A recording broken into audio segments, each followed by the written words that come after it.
Jean, Luke, good to see you. yeah, How are you? I'm really good. And you? Yeah, I'm good, thank you. Yeah.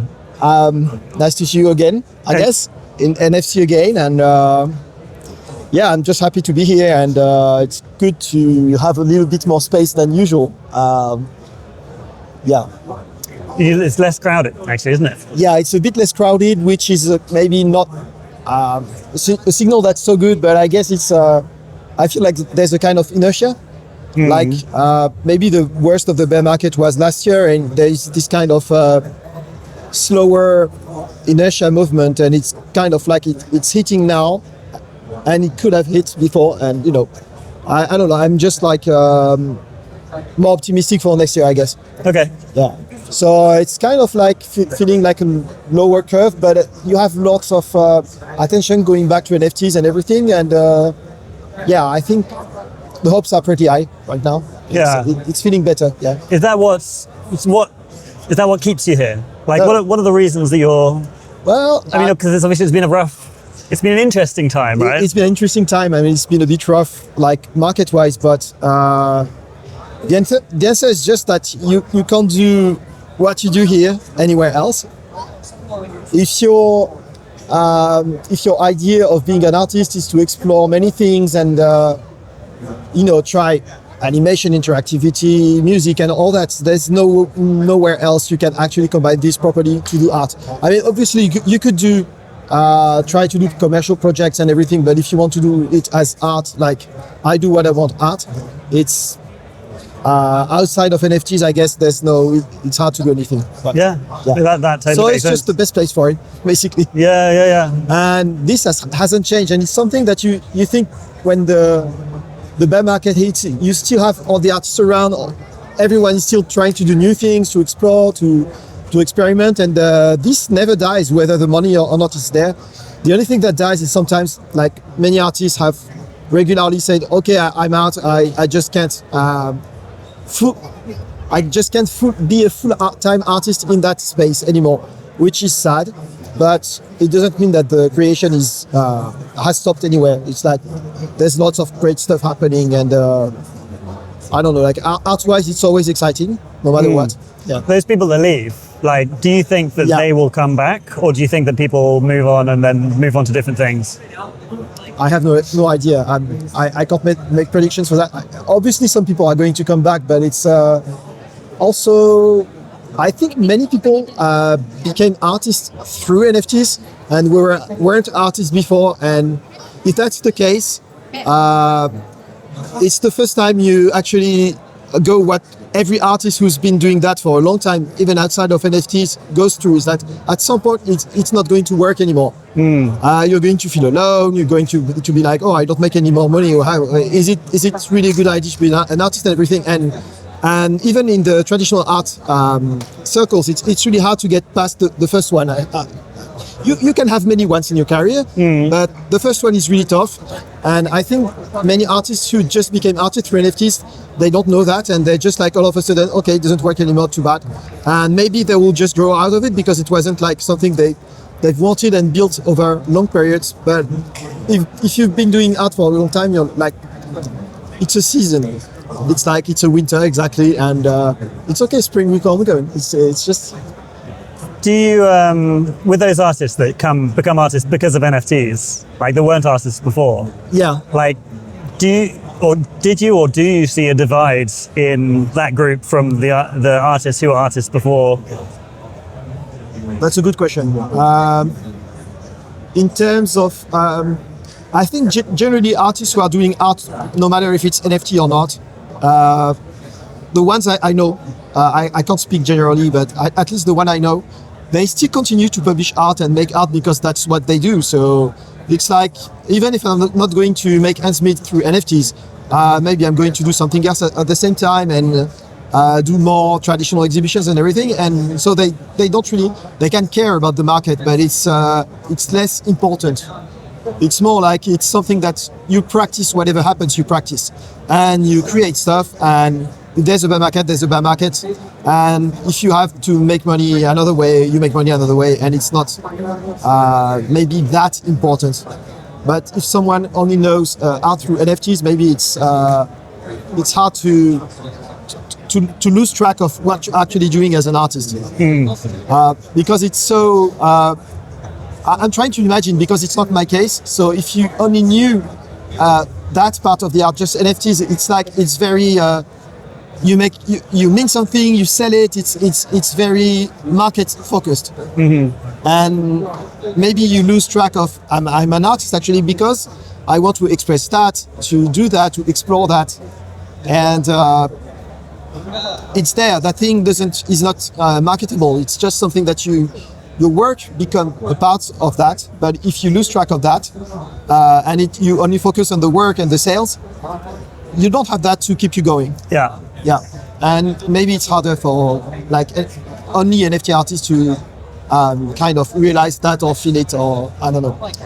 How is it as a traditional artist? I don't want to say artist, but like an artist who is like artist part of you, and you make things because you're going to do it anyway. And yeah. When it comes in the NFT space, like the idea that you have to keep up with social media and you have to please, the scene, and have to follow these kind of rules that people say. I don't know whether it's totally true or not, but like you have to post every day. Everyone has an opinion on what artists should do or not do, and I mean,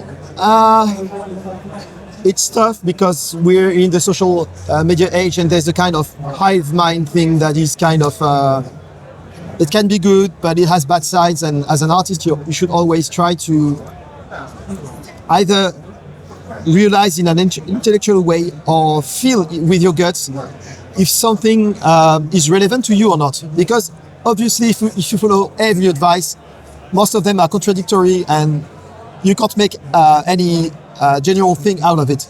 So, like for example, some people are going to say, oh, you have to lower your prices. For some people, yeah, maybe it's the answer.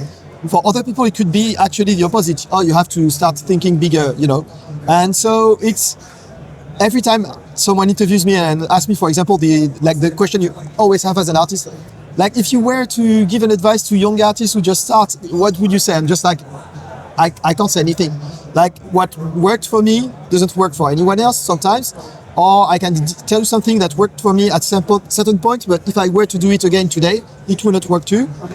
So it's more like, I always think like being an artist is not, I don't know how to say it without being corny, but it's a spiritual thing.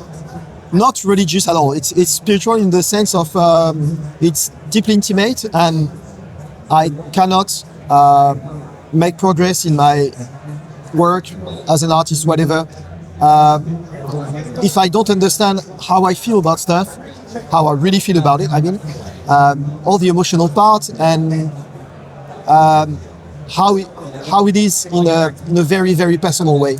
And if you lose that, you're just going to apply recipes. Some of them are going to work or not work, but it's not the point. The point is, am I doing something that feels right now for me? Is it a good challenge, or a challenge that is more like destroying that rewarding? Is the risk not just worth it, but meaningful? It's more like that. And to know if something is meaningful, if you pay too much attention to the noise or what people tell you, you don't have your inner guts thing. So it's like you have to take some time away from to feel like, oh, maybe this advice is not as good as I thought it was. Or sometimes it's like, oh yeah, this one really speaks to me. And actually, I think you see like some synchronized stuff, like you think about something and then someone is going to tell you something and it resonates and you're like, okay, this makes sense right now. And so this is good. I'm going to work with that, or, So yeah, to me, it's that's why it's hard to make generalities and say, you should do that. And it's just like, whatever, man. If you're an artist, take all the advices, but know how to filter and tune in sufficiently. It's very corny, but it's very important to tune in and just try to feel it. Like, is it worth something? Yeah. And I've seen definitely terrible advice.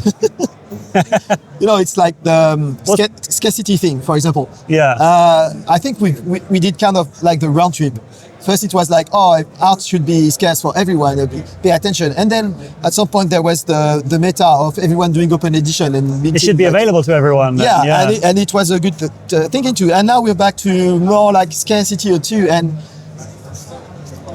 you don't know. Like for example, if you're Jack Butcher, you're going to have anyway like hundreds of thousands of people who are going to meet your work, and it's scarcity doesn't make sense. But it's also scarcity is, for example, it's not a one-dimensional thing. It's not a spectrum from one available to a million available. It's actually more like 2D, 3D, in a way of you can have scarcity in one kind of work in a series, or that, but within your whole body of work, I'm not really sure that matters that much. Obviously, if you're going to mint all the time and whatever comes through your mind, like it's not about scarcity. It's about your ability to know what's worth it or not, what's going to last long and stay interesting, something that you will still be proud of in 10 years. Yeah. And if the answer you're not really sure, maybe you shouldn't mint it. It's just, so it's not scarcity, it's more like being able to filter and gauge the quality of your work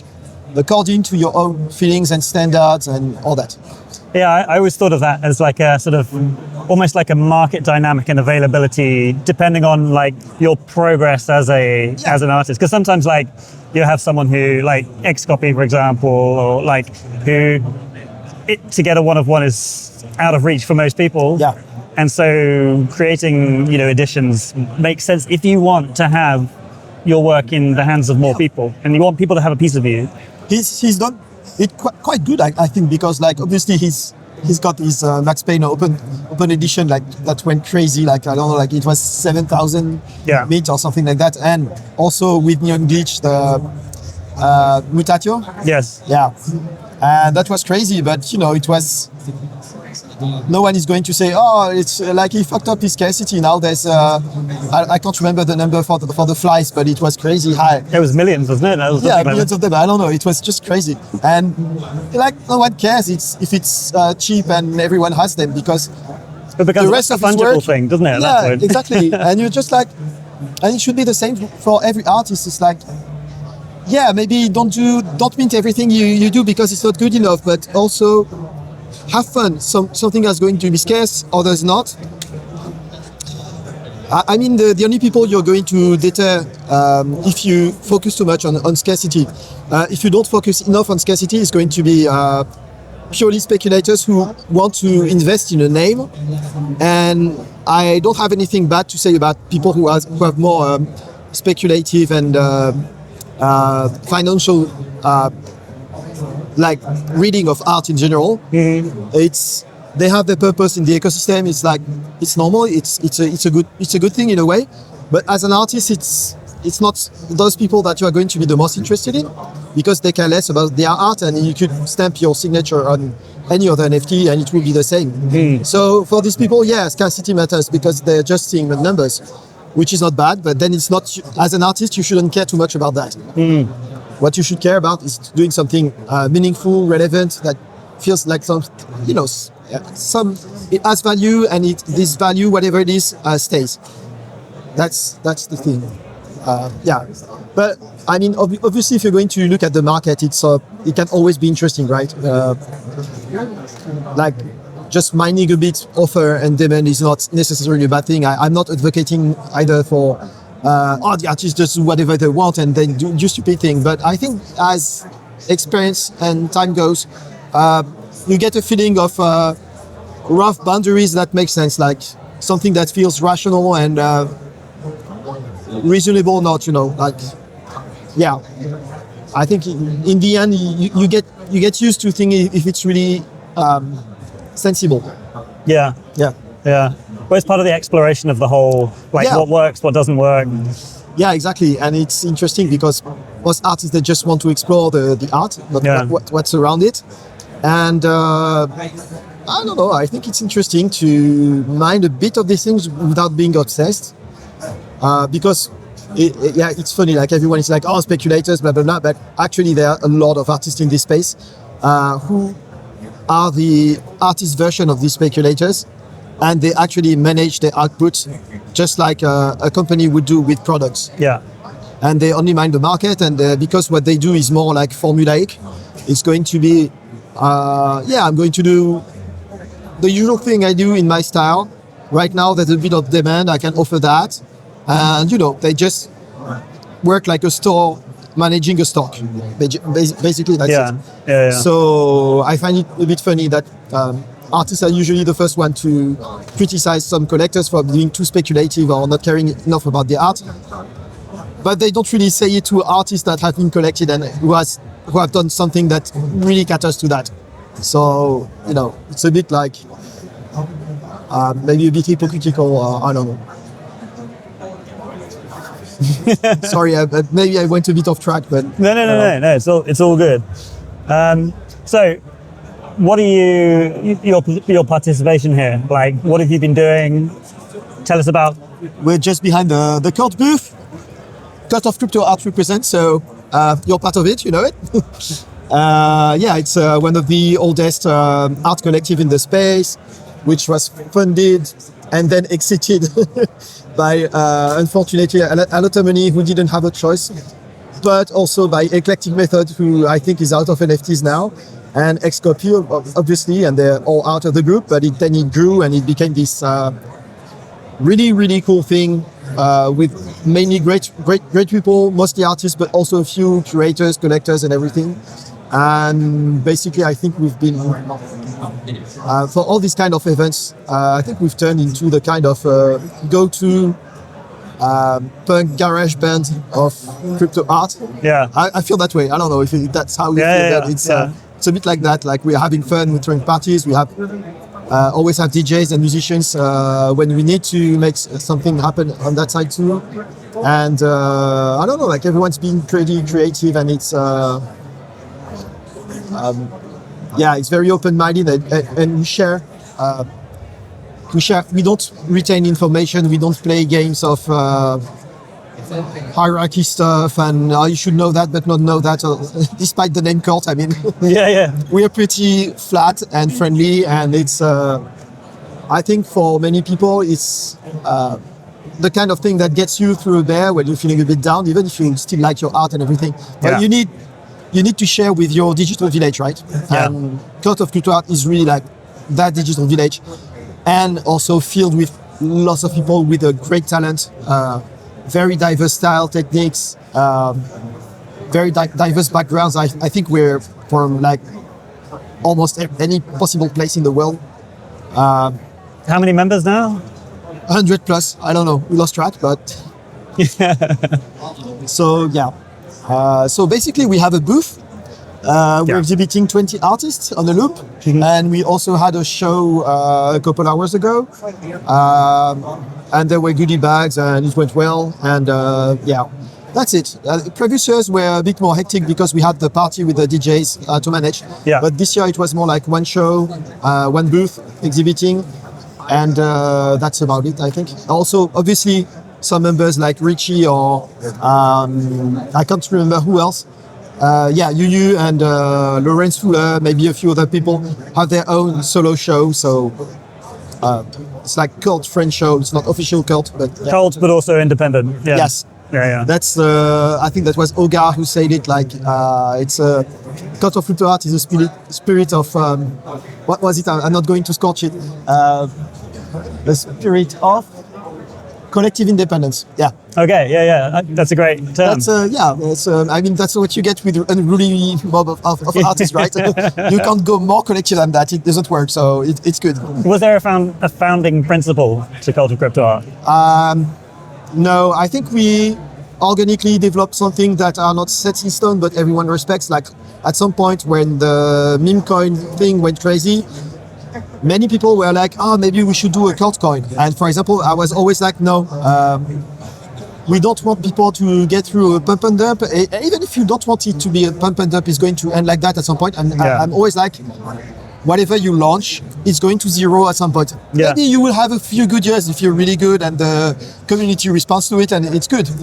But it's going to fall down. And then at some point for people, this art collective that is about art is going to become a failed financial institution or something like that. Yeah. And it's It opens up a lot of you know, criticism, or opens you up to it, right? yeah, and everyone would end up hating it, or and artists deserve better. So it's just like we make art, and if there's money to be made, it's not collect art if you want, and we collect art between ourselves. This is fine, but not playing this financial stuff. And basically that's it. I totally agree. I feel like that would be the wrong direction to go, even if it's fun in the moment. Like ultimately, there are losers in that situation. So. And it was have a purpose, because we've been dreaming of this thing of actually doing a true Court of Crypto Art event, like not as part of an event like that, but just pure court, like have people come and just see concerts with DJ sets of the court, and then an exhibition over maybe 1 or 2 days. We're thinking about Amsterdam maybe, or something like that, and it would be amazing. And we're like, maybe we could fund it with a token and be upfront, like saying it's don't play this like a financial play. It's not made to make money. It's just made to fund that. Sure. But even that, it feels like no. Yeah. If we are going to make it one day, it will be another way. We find sponsors. We have a community wallet too, so maybe that one day it will be enough. But Well, thank you very much. Yeah, Thanks for your time. Thank you, Luke. Pleasure. It's a pleasure.